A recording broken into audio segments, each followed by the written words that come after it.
Stefan, you have made good performance on the offensive side, but in defense you are having trouble with personal foul.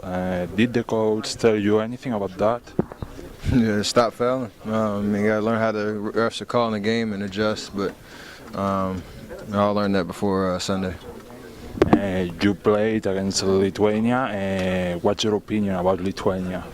Well, they're a physical team. They show why they're always in the mix in any tournament they play in. Have a lot of talent. Definitely their size is something that gives a lot of teams problems. But we knew that coming in, wanted to be as physical as they were and try to push the tempo to where we liked it. You already knew personally what playing for the national team can do for you. Can you talk about Clay a little bit, the way he's playing, what this could do for him next year?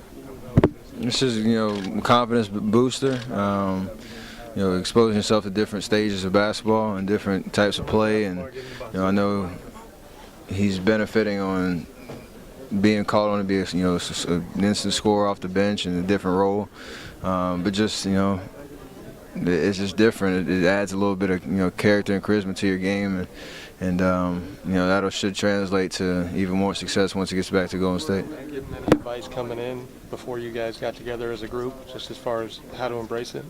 Yeah, you gotta be prepared for anything. That's the best way to approach this, because you don't really know what your role is going to be going into training camp. You don't really know how things will shape out. You expect to make the team and be, standing here and going to the finals, at the end of it. But you don't know how that whole process is going to happen. So just be open for anything, prepared to play any role that they, coaches want you to play, and you'll be fine.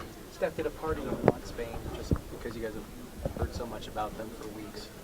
I mean, honestly, it didn't really matter. You thought about it because you had to answer so many questions about predicting that matchup and this and that, and us being in Spain obviously has a big part of that because of the draw of playing the home team on their home floor and the history we have with them from the Olympics and whatnot. So obviously everybody was on their mind, but it doesn't matter. I don't think we're disappointed or wish we played to a certain team. We're happy to take care of our business, which is what we set out to do, to make it to the finals, and whoever matches up against us on Sunday will be ready for them. Did you even watch it last night? No, I didn't watch it. I was following some streams on Twitter and texted some of my teammates who were watching it, and they were kind of just shocked by how not that they lost, but just how the game was played. It was such a low score in game and that kind of deal. But we're all fans of the game as well, so when a good game is on, you're going to